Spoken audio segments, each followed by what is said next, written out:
10 years ago, my parents adopted a younger brother, Mason. He was small and obedient then, a treasure the whole family doted on. Who could have known that a decade later, he would be the arsonist who set our world on fire? What was even more absurd was that I became the scapegoat, with every piece of evidence skillfully manipulated to point at me. The hatred in the eyes of the victims' families burned like an inferno. They rushed at me with buckets of gasoline, screaming that they would drag me into the flames with them. Yet, the people closest to me, my parents, my sister, stood aside and urged me to take the fall. Mason didn't mean it. The fire hurt him too. He can't survive prison. You have to take this for him. I struggled, wanted to fight back, to explain, but their voices drowned out my resistance time and time again. By the next day, everyone had become a witness against me. I was the arsonist, dragged away by the police. My fiancée, Victoria Quinn, heiress to the Quinn Group, had orchestrated it all. Afraid I would flee, she not only ensured I was sent to Black Rock Island Penitentiary, but conspired with the Thorne family to turn my defense into a joke. She told me, "Caleb, just endure it for 10 years. When you get out, I'll marry you." 10 years later, Caleb Thorne, live well out there. Don't look back. Taking the bag of tattered belongings from the guard, I walked out of the prison gates and stepped onto the fishing boat. To keep Mason happy, they had sent a crab boat to pick me up, not a family car. Seattle. The moment I stepped onto the dock, the familiar black Maybach came into view. The window rolled down, revealing Victoria's cold, indifferent face. "You've suffered. I promise you, we will get married." My gaze lingered on her for a moment before I gave a faint MMH and got into the car. Looking at myself in the rearview mirror, gaunt skin, a hideous scar running down my face, I felt a dull ache in my chest. Victoria seemed to notice my appearance. She opened her mouth to speak, but was interrupted by her phone ringing. The name on the screen made my heart sink. Mother Thorne. I knew what the call was about, and I expected nothing. "Caleb, I'm sorry. Something happened with Mason," Victoria said after hanging up. "You know, the fire 10 years ago left him traumatized. He's been having mental episodes recently, and your return today triggered a hallucination. Your parents and sister are at the hospital. I have to go." Watching Victoria hurriedly start the car, I stepped out calmly. She paused, looked back at me, and added abruptly, "I'll arrange for a driver to take you back to the Thorne estate." 10 years. In that island prison, I endured torture I couldn't escape. I realized long ago that they never truly loved me. 26 years ago, my mother and I got lost at a mountain resort. I wasn't found until I was 12. Even then, my parents cared more about Mason's mood than even looking at me. Victoria was the same. 10 years ago, I took the fall for Mason and lost everything. I no longer expected their love, nor was I willing to change myself for them anymore. 2 hours later, I arrived at the Thorne estate. It was close to Christmas, yet the house felt empty, staffed only by the butler and 2 on-duty maids. When they saw me, their eyes were filled with disdain and disgust. "Young Master Caleb, the incident 10 years ago was too shameful. The master and madam said you are not to go out. The Thorne family can't afford the embarrassment." The butler's voice was chilling. "It's a busy day, so I can't help you clean your room." He added coldly, "Please help yourself." I silently watched the maids playing on their phones on the sofa. I knew exactly where I stood, so I said nothing. MN understood. The attic storage room hadn't been organized in over a decade. Every time I returned here, it felt like entering a stranger space. Pushing open the door, dust billowed out, making me cough. But I was too tired to care. I lay directly onto the bare bed and fell into a deep sleep. It was late at night when I groggily heard my sister, Elena's, voice from downstairs. "Why do we bring Caleb back? It's all his fault. Mason is agitated again. If anything happens to Mason, I'll send him back to prison and make sure he never gets out." My mother sighed, but remained silent. My father, Robert, spoke up. "Caleb is still Thornblood. His sentence is served. He should live here. If outsiders see him on the streets and it hits the news, Mason will be even more upset. So what do we do? The hospital is cold and lonely. Mason can't stay there forever." Elena seemed to have forgotten it was her biological brother too. My mother finally spoke. "When Mason comes back, Caleb stays in his room. He is not to be an eyesore." Even though my expectations had long turned to ash, hearing my mother say that still sent a sharp pain through my heart. Just then my phone rang. It was Professor Sterling from the art department at Seattle University. "Art boy, my child, today marks 10 years since we lost contact. Are you all right?" Professor Sterling's voice was gentle and concerned, pulling me out of the endless darkness. I met Professor Sterling at a charity event at the orphanage years ago. She saw my passion for art, called me Art Boy, and cared for me like a mother. 10 years ago, she had invited me to Paris to further my studies. But before I could decide, they locked me away for a decade. I never expected she wouldn't give up on me. For 10 years, she had worried. Her voice made me tremble. My child, the doors of art are always open to you. Give me 1 month. I will come to pick you up personally. I'm going to bring you back to your stage. 10 years of held-back tears finally flowed. 1 month. I closed my eyes, counting silently. Just endure 1 more month, and I can leave this loveless hell and be reborn. The next morning, I was woken by the sound of laughter. My head felt like it was splitting, holding back the tears and pain of the night. I pushed open the door and walked out. In the living room, a warm atmosphere washed over me. Mason was back. He sat on the sofa wearing a crisp white shirt, his face pale and exquisite, looking like a prince from a fairy tale. My parents, Elena, and Victoria were all gathered around him. "Happy birthday, little brother." Elena smiled, bringing out a cake. "I learned baking just for this year. I made it myself. I hope you like it." "Happy birthday, Mason." They chorused. Mason beamed. "Wow. Thank you, Elena. Thank you, Mom and Dad, and Victoria. Did everyone give me gifts too? Our Mason is so smart." My mother praised him as she handed over a beautifully wrapped box. My father and sister followed suit. "Mason, I asked a friend to buy this for you at a Paris auction. It's a piece by Professor Sterling. I hope you like it," Victoria said with a smile, handing him an exquisite box. Mason's eyes were full of happiness, as if the whole world was blessing him. Then his gaze suddenly shifted to me. "Brother, I was sick yesterday and didn't go to pick you up. You don't blame me, do you?" Victoria saw me too. "He's your brother, Caleb. How could he blame you? Caleb, come quick. Let's celebrate Mason's birthday together." I stood at the door, expressionless, watching this scene, a myriad of emotions tangling in my chest. How was I supposed to respond? No class, simply no class. Raised for so many years and still like this. Your brother is having a birthday and you don't even say a word. My father scoffed, as if I didn't deserve to exist. They had all forgotten. Today was my birthday too. They only adopted Mason back then because he was born on the same day as me. "It's okay, Dad." Mason bit his lip, pretending to be strong. "I don't blame Caleb. He's had it hard too." He looked at me with a playful glint in his eyes. "Brother, can you give me a gift? Just to celebrate me getting out of the hospital?" "Okay." He paused, then smirked. "I want Victoria. Let me have her, okay?" The sentence was a heavy hammer, striking my nerves. For some reason, everyone fell silent. No one thought he was wrong. They were all waiting for my answer. "No." Facing such a filthy request, I couldn't muster a gentle tone. Mason froze, then immediately switched to a wronged expression. "Brother, I was just joking. I made you angry. It's my fault. I apologize." My mother immediately rushed to comfort him. "Mason, don't be sad. You know Caleb has always been petty. You are Mom's only baby son." My father, sister, and even Victoria gathered around to console him. Victoria turned to look at me, her eyes full of blame. "Your brother was just joking. Aren't you worried about triggering him? Caleb, you are so immature." Only baby son. I watched the scene, my heart no longer making waves. The pain that should have been there had dissipated 10 years ago. I smiled, stood up slowly, and said faintly, "I haven't seen the sun in 10 years. I'm going for a walk." I turned toward the door. My mother suddenly called out, "Wear a mask. Don't let anyone recognize you." I gave a bitter laugh, did as told, and put on a mask. 1 more month. 1 more month, and I can break free from all of this. Leave this place devoid of love. 1 more month, and I'll see Professor Sterling and welcome my new life. I can wait. I won't let any accidents alter my plan. After leaving the Thorn estate, I went straight to the snack street near the University District. I found a temporary job there as a cashier at a burger joint. The environment was greasy, the work monotonous and heavy, but it included a meal, so I wouldn't starve. The Thorn family never prepared food for me. Since they found me at 12, the only money they ever gave me was a meager $500. When I needed tuition and living expenses, my parents coldly said, "If you're raised wrong, you're wrong." Truly an ungrateful stray dog. After that, I never asked again. Over the years, I worked everywhere. While underage, I bounced between shady factories, sometimes not even getting paid. As long as I could eat, I didn't care about the wages, just survival. Once, Victoria was my only light. She descended like an angel, taking me away from school bullies, protecting me, pulling me out of countless moments of loneliness and despair. Her eyes held a tenderness and trust one had never seen anywhere else.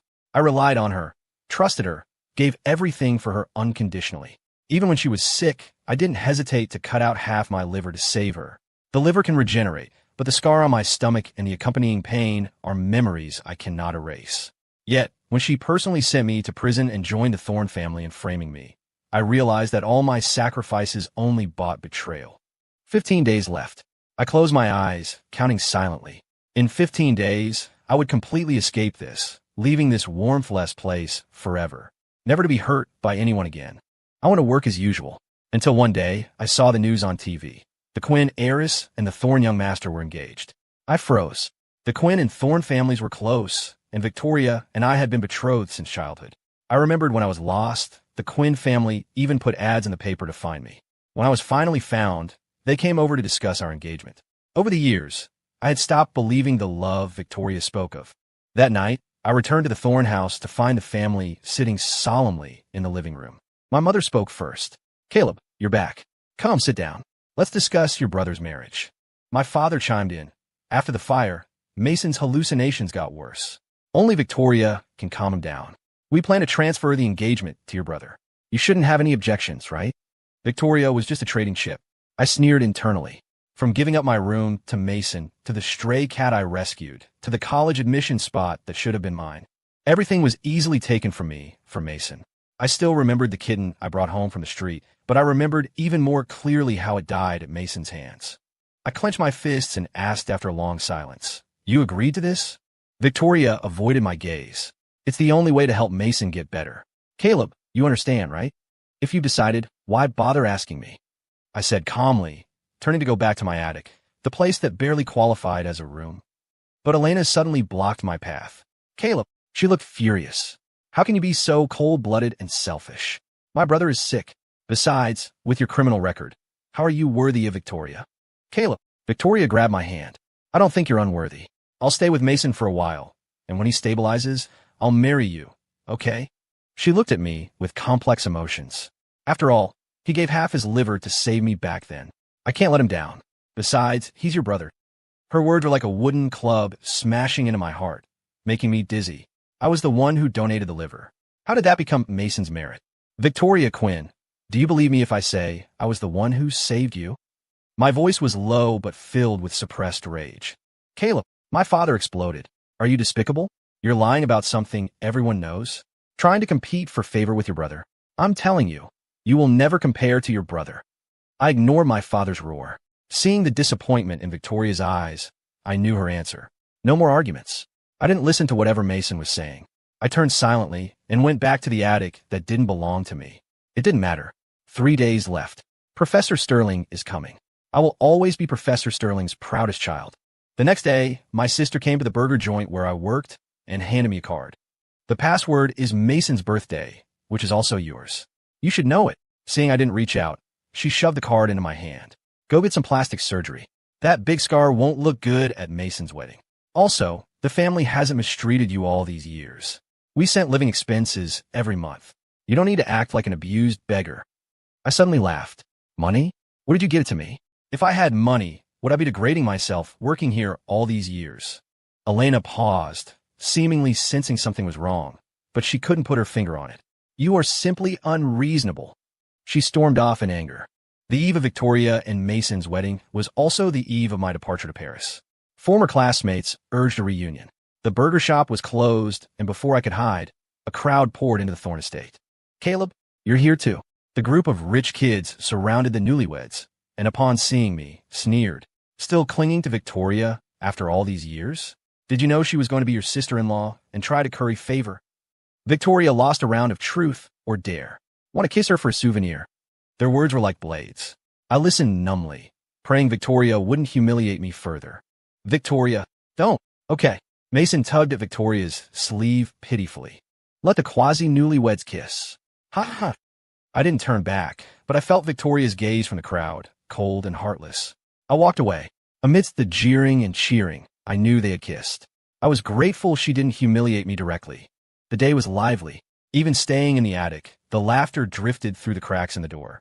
Mason and Victoria are a match made in heaven. Totally. Back then when Mason ran into street thugs, it was Victoria who protected him. Right. And later for Victoria's birthday, Mason drew her portrait and won an international award. Oh, you guys don't know. Mason even cut his liver for Victoria. My heart seized in pain. What were they saying? When I was found, I was malnourished and skinny. I was the one bullied by thugs. I protected Victoria. I drew the portrait and won the award. I donated the liver. When did everything become memories shared between Mason and Victoria? Caleb, let's roam the world together. Caleb, thank you for drawing me. I'm so happy. Caleb, I will protect you forever. Don't be afraid. Caleb, I love you. The 17-year-old Victoria, the one who said she would protect me, was gone. She had become more disgusting to me than the thugs who bullied me. I couldn't forgive her, just as I couldn't stop loving the 17-year-old her. That night, fireworks exploded over Seattle. Victoria set them off for Mason. I received a text from her. Caleb, Mason saved me, but the person I love is forever you. Wait for me, okay? I turned off my phone. I knew. Tomorrow, everything would end. I returned to the attic and changed in my most presentable clothes, my high school uniform. I didn't want to look too wretched in front of Professor Sterling. Sitting at the desk, I took out the old diary.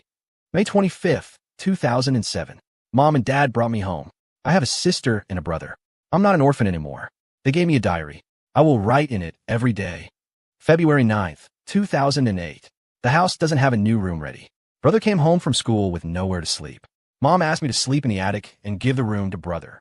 Brother is so cute. I'm willing to let him have the big room. April 8th, 2009. Tuition is due, but the boss won't pay me for the winter break work. I'm afraid of getting beaten, so I have to find another job. The last page of the diary was May 2015, the month before I was sent to prison. Just one sentence. They never loved me.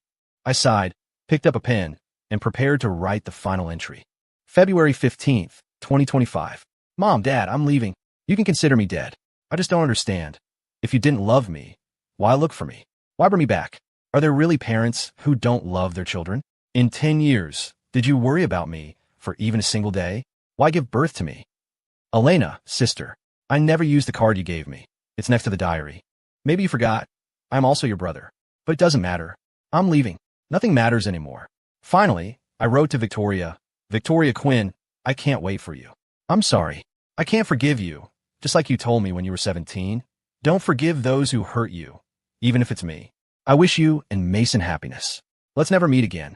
I put down the pen and placed my medical report and prison photos on the desk. The report clearly stated my liver was damaged upon entering prison, and the photos showed the terrifying scar on my stomach. Just as I finished organizing everything, the phone rang. It was Professor Sterling. I didn't look back at the Thorn house. I left without any lingering attachment, stepping toward my new life. The Thorn house remained brightly lit, filled with festive cheer. The next morning, ceremonial cannons fired and guests streamed in. However, none of Victoria's relatives or friends appeared. In Victoria's heart, this wasn't a formal wedding. She hadn't registered the marriage with Mason, so she invited no one from her side. But on the Thorn side, everyone was busy and the scene was lively. Robert and Catherine Thorn, dressed in custom formal wear, were adjusting Mason's tie. Elena looked around but didn't see Caleb. She frowned. Mom, Dad, Caleb isn't here yet. He's always liked Victoria. He's probably hiding because he's upset. That kid still has no manners. Catherine frowned. Butler, go find him.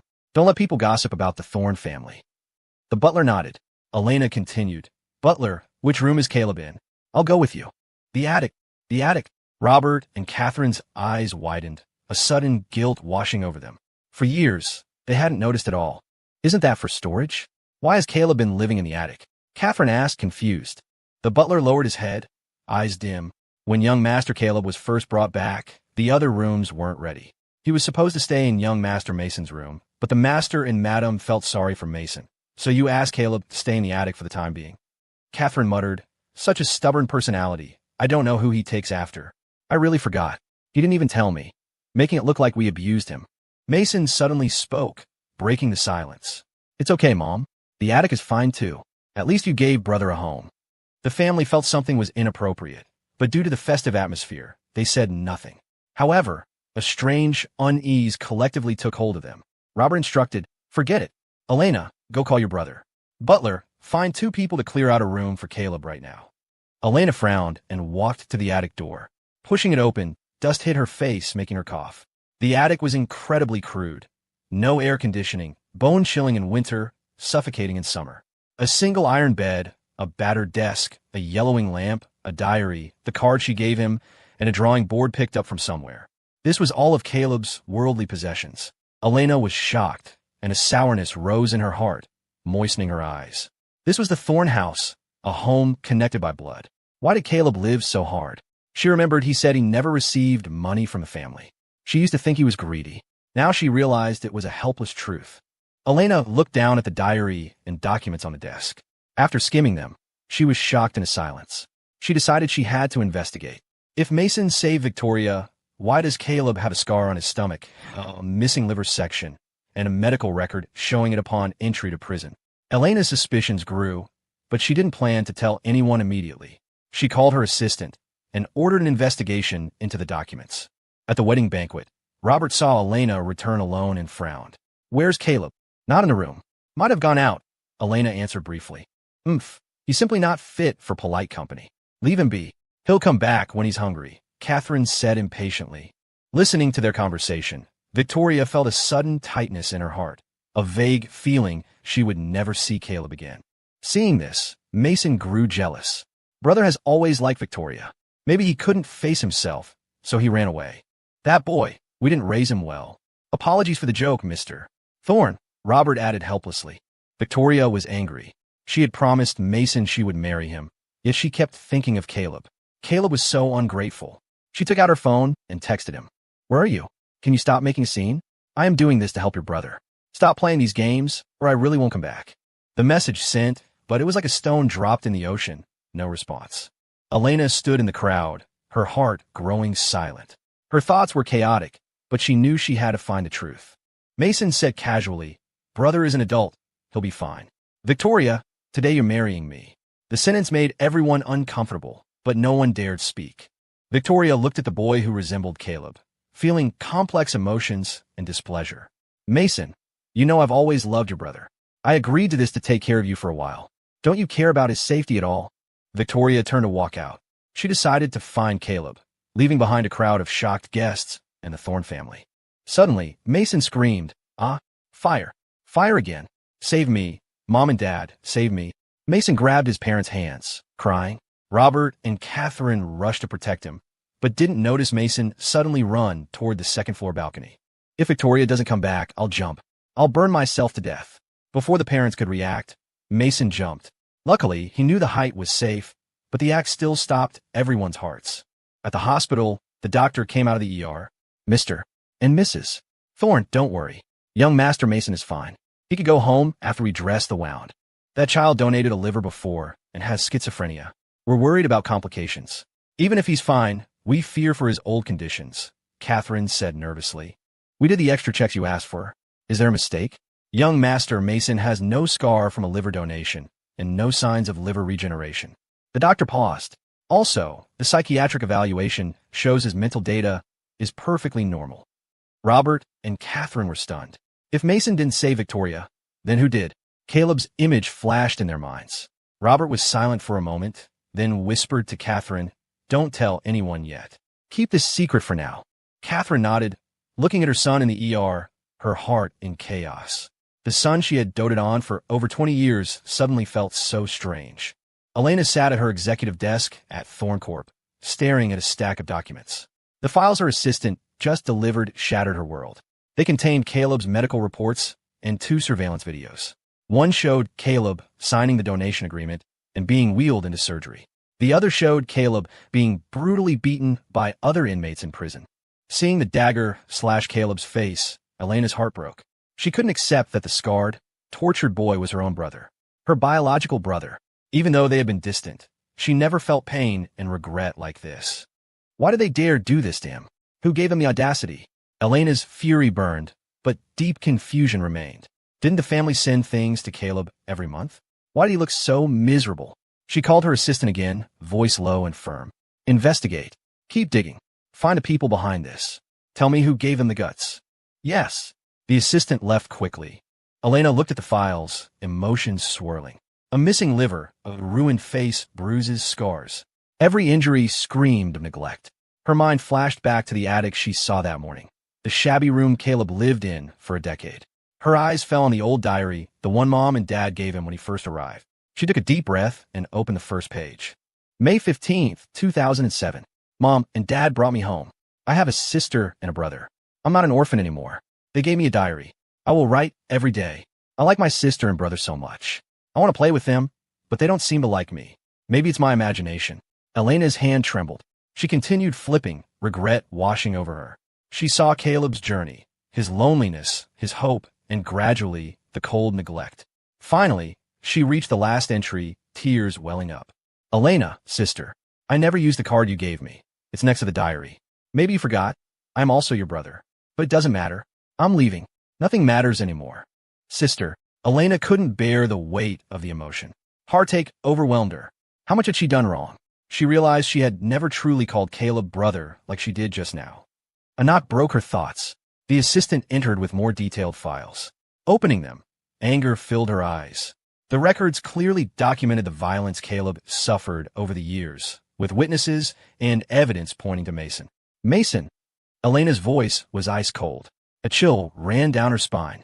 For 20 years, the brother she doted on had been hiding such evil. The wedding was irrelevant now. She had to clarify this with the family immediately. The Thorne family could not be accomplices to this evil. Just as she picked up the phone, Catherine called. Elena, come back quick. Your brother is agitated again, crying and screaming. No one can calm him. I'm coming, Elena replied calmly, her mind made up. She would confront Mason face to face. The Thorne living room was a mess. Mason was hysterical, smashing things. Glass and furniture lay in ruins. Catherine's eyes were red from crying. She looked anxiously at Elena. Elena, you're back. Talk to your brother. Elena didn't speak immediately. She silently took out the diary. Mom, Dad, I want you to read the diary Caleb left behind. Her voice was calm but resolute. Robert and Catherine's faces changed, recalling the name from Mason's medical report, Caleb. Elena had never called him brother like that before. It stung. In silence, Robert took the diary and began reading. Elena stared at the raving Mason, eyes complex. After a long time, Elena finally spoke. Mason, the person who donated the liver to save Victoria wasn't you, was it? Mason stopped abruptly, face pale, eyes panicked. Watching his reaction, Elena felt like she'd been punched in the chest. She remembered Caleb's diary. Maybe you forgot? I'm also your brother. Mason, how many things have you lied to us about? Elena's voice was suppressed but filled with indescribable pain. Why did you intercept your brother's living expenses? Why did you order people to torture him in prison? Why lie about the liver? The questions hit Mason like bullets. He turned ashen, his deepest secrets exposed. Sister, what are you talking about? Mason asked hoarsely, eyes full of chaos and fear. Robert and Catherine finished the diary, expressions complicated. Elena, what does this mean? We don't understand. Elena calmly took out the medical reports and the USB drive with the footage. After watching them, Catherine almost fainted. Monster! She screamed, breaking down. Robert's eyes reddened, filled with weary sighs, love and guilt beyond words. Elena looked up, tone firm. I think, as Caleb's fiancée, she has the right to know the truth. When Victoria walked into the living room, the air solidified. She looked grim, flanked by bodyguards and a fierce-looking man. The atmosphere was oppressive. Victoria stared coldly at Mason. What are you talking about? I think I have a right to know. Mason saw the man behind Victoria and stiffened, losing all color. His lips trembled. Victoria, what truth? What are you saying? Mason. Elena's tone was no longer gentle. How many times did you frame Caleb over the years? How many times did he take the fall for you? Do I have to list them one by one? Mason stumbled back, nearly falling. He opened his mouth, his usual pitiful look almost making heart soften. Sister, don't you love me the most? Elena sneered. Have you forgotten? I only have one biological brother. Mason's eyes widened. Hearing biological brother, his heart felt stabbed. He paled, frozen as if his world collapsed. Then, he screamed and rushed toward the balcony again, as if jumping would free him. But this time no one stopped him. Everyone knew the height wasn't fatal. Robert held up Mason's medical report, staring coldly. Enough. I just want to know why. Mason stopped, trembling, eyes full of pain and helplessness. He looked tearfully at Robert. Dad. Don't call me Dad. Robert's tone was frigid. Answer me. You don't have schizophrenia, right? The one who donated the liver wasn't you. It was your brother, right? For 10 years, you framed him and ordered his torture in prison, right? Mason covered his ears, shaking his head frantically, eyes darting in denial. But the disappointment in Robert's eyes surged like a tide. Victoria, watching coldly, finally spoke. Elena, give me Caleb's medical report. Elena handed it over with trembling hands. Mason saw this and collapsed on the floor, limp. Victoria flipped through the report. Critical condition notices, CT scans, graphic photos. Every page made her face darker. The scars on Caleb's arms, abdomen, back, and thighs. Evidently from countless beatings in prison. Victoria's heart tore apart. She remembered the scar on his face when she picked him up a month ago. Guilt and rage exploded. She walked toward Mason, eyes murderous. "Tell me, what did you do? What did you do to Caleb?" Victoria had completely lost her composure. Her eyes were bloodshot, tears breaking the dam. She looked like a trapped beast. Every piece of the puzzle fell into place. Caleb, the gentle Caleb, what had he endured? Mason still didn't answer, staring blankly at Catherine on the sofa. "Mom, it hurts." His voice held a plea, but Catherine turned her head away, eyes hollow, seemingly utterly disappointed. Robert pounded his chest. "Such a cruel heart. Did you ever think this would leave us living in regret and pain forever?" Mason's eyes went empty. "Dad, didn't you say you only loved me?" "Monster!" Robert roared. Mason suddenly laughed, a crazy, unhinged laugh. "Ha ha, I just wanted Caleb dead. That's all." His voice was no longer sad, just full of malice. "Ma, so..." Victoria squeezed the name out, barely suppressing her urge to kill. Robert's voice was heavy. "Victoria." He lowered his head. "Good child. I will give you an explanation. But before that, Caleb left something for you." Victoria froze, taking the diary. She turned to the last page. Her fingers trembled as she read the familiar handwriting. "Victoria Quinn, I can't wait for you. I am sorry. I can't forgive you, just like you told me when you were 17. Don't forgive those who hurt you, even if it's me. I wish you and Mason happiness. Let's never meet again. Victoria Krambith." Caleb wasn't throwing a tantrum. He was really gone, and she, arrogantly, thought they had a future. She clutched the diary, tears streaming. She couldn't bear the pain. The promise she made at 17, now, cut like a knife. In front of everyone, the proud Victoria Quinn broke down. Mason opened his mouth, but there was no defense left. Victoria looked at him coldly, eyes full of disappointment. "You had everything. Everyone favored you. When Caleb came back, he put you first. What more did you want?" Mason stared, then shouted, "Victoria, what about you? Since Caleb came back, what did you do?" "Victoria Fronith. You forget, my engagement was always with Caleb. I treated you as a brother. I love Caleb, but when did I stop caring for you? Because you are his brother. I cared for you even more." Mason laughed maniacally. "Ha ha ha. Love him, so you cared for me? You sent him to prison. You kissed me. You set off fireworks for me. You say you love him." Slap. Robert slapped Mason. It was the first time in 20 years. Mason stiffened. "Mom, Dad, sister, what about you? Caleb isn't dead." He stared at them, voice hoarse. "Yes. I stole his money, framed him, tortured him. Are you innocent? Didn't you neglect him, allow it, and help me fake evidence to send him to prison?" His eyes were wild. "Isn't it better he's missing? Just treat me as your real son, like you always said. Wasn't I your only baby son?" Slap. Another slap, this time from Catherine. Harder, fueled by heartbreak. "Shut up." Her lips trembled. "Our only biological son is Caleb. From now on, you are no longer a son of the Thorne family. We owe Caleb. We will pay. You owe Caleb, and you will pay." Outside, police sirens wailed. It was over. News of the press conference spread quickly. The scandal of the Thorne family's adopted son, framing the biological son, topped the charts. The Thorne parents were condemned by the entire internet. They knew their sins went far beyond what the public knew. Meanwhile, Professor Sterling and I were on a plane to Paris. During a layover in Denmark, I saw the news. I was slightly surprised, but felt no major ripples. The past was irrelevant. "My child, do you plan to forgive them?" Professor Sterling asked gently. I shook my head.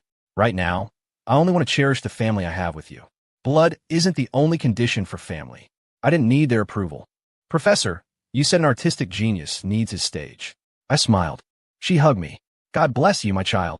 The announcement came, "Ladies and gentlemen, we will arrive in Paris in 5 minutes." I looked out the window. The blue sky calmed me. The nightmares, the press conference, I left them behind. Paris arrived, symbolizing my rebirth. Leaving the airport, a girl ran toward us. Professor Sterling hugged her and turned to me. "Is this Mr. Vance?" The girl was petite, with healthy tan skin and cute freckles, about 12 years old, the age I was when I entered the Thorne family. I smiled. "Yes. You must be Emma." "Yes." Emma beamed. "Mom said a brother who draws amazingly and cooks Chinese food is coming." "Awesome." Professor Sterling and her husband had adopted Emma. She looked at me and said, "Brother, You're so cool. I touched the scar on my face, surprised. So cool. Emma likes you. Her pure affection warmed me. Emma is pretty too. Brother likes Emma. Shall I cook for you? Yay. I finally found my place. My home. After immigration procedures, my identity was fully registered as Julian Vance. Everything about Caleb Thorne was erased. Except for the Sterling family, no one would know the connection. Victoria's heart was torn into thousands of pieces. Every dream was an abyss. She saw Caleb covered in wounds, looking at her with cold indifference. She tried to apologize in the dream, but he remained silent. The dream shifted to the cherry blossom tree at 17. I will protect you forever. Now, that promise crushed her. She woke up crying. The phone rang. It was her assistant. Ms. Quinn, the second young master has gone insane in prison. Insane. Victoria's heart tightened. Is he faking it to escape? There's a medical report. She hung up, heart rippling. She remembered herself, trying to be strong to protect Caleb. But the more she loved, the less she could bear his pain. Regret consumed her. She whispered, Caleb, I was wrong. Outside, snow began to fall on Seattle. The Thorne home was cold. Learning Mason was truly insane, Catherine sat on the sofa, eyes swollen. Mason's words echoed. Raised for 10 years, so what? No blood relation. She realized the pain of that bond. Why? Did we do something wrong? She muttered. We aren't fit to be parents. Robert smoked, eyes teary. We used all connections to find him. We lost him once. He might not forgive us, but we must atone. The next morning, they went to the psychiatric hospital. Mason was bound to a bed, unrecognizable. Seeing him, they wondered if they had cared for Caleb earlier, would this have happened? They received the recording of Mason's confession. He admitted to everything. Everyone was in agony, imagining Caleb's solitary suffering. Even Elena felt complicated. She only gave Mason a taste of his own medicine, and he broke. How did Caleb survive? Standing in the snow, Victoria looked up. Caleb, I was wrong. Where are you? Paris. A villa by the Seine. I lived a different life. To outsiders, I was the Sterling's eldest son. My window faced the sunset on the river. Julian, they've been looking for you for 7 years, Professor Sterling said. I shook my head. It's okay. They are looking for Caleb Thorne, not Julian Vance. Over the years, I finished my degree, and my work was selected for the Louvre. I became an internationally known artist. The scar boy was gone. The Sterling family helped smooth the scar on my face, but the one on my stomach remained. I decided to paint over it. I tattooed a purple iris, Emma's favorite, over the scar. It symbolized healing. I said to the Caleb of the past, goodbye. The second year, I returned to Seattle as a Chinese-American artist for an exhibition and a lecture at the Art Academy. When I met the contact person, I froze. Victoria Quinn. 8 years. She was now President Quinn. Caleb, is that you? Her eyes filled with shock, then pain. Mr. Vance, you know each other? The assistant asked. I smiled and extended my hand. You've mistaken me. My surname is Vance, Julian Vance. Nice to meet you, President Quinn. Victoria froze, shaking my hand reluctantly. Sorry, I mistook you for someone else. After dinner at the villa provided for me, there was a knock. It was Victoria. She blocked the door when I tried to close it. President Quinn, this is inappropriate. I'll call the police. She broke down crying. Caleb, I know it's you. I'm Julian Vance. Caleb Thorne is dead. Didn't you and the Thorne family kill him? I replied coldly. How will you atone? Give me back my liver? Or sit in prison for 10 years? Victoria paled. Suddenly, she pulled out a knife and stabbed her own abdomen. Squelch. You're crazy. I grabbed her, but blood splattered on us. The cherry blossom memory turned to blood. Baby son, are you okay? My parents and sister rushed in. Call 911. Victoria is hurt. My parents knelt. I dodged. Mr. and Mrs. Thorne, you are elders. Don't do this. Sorry, Caleb, Robert said, eyes red. We just want to apologize. You humiliated me, neglected me, let Mason torture me. My voice trembled. The only thing you can do is admit Caleb is dead and disappear from my life. I wept. They left in silence. The assistant told me Victoria was fine. The exhibition was starting. A new contact person arrived, Elena. Brother, she brought fruit. Sorry, Mom and Dad told me. You are right not to forgive us. She looked guilty. Mason is in prison, totally mad now. I nodded perfunctorily. Over the next days, they sent gifts, which I ignored. I visited Mason once. He didn't recognize me, bound and scarred. He looked like I used to. I left without looking back.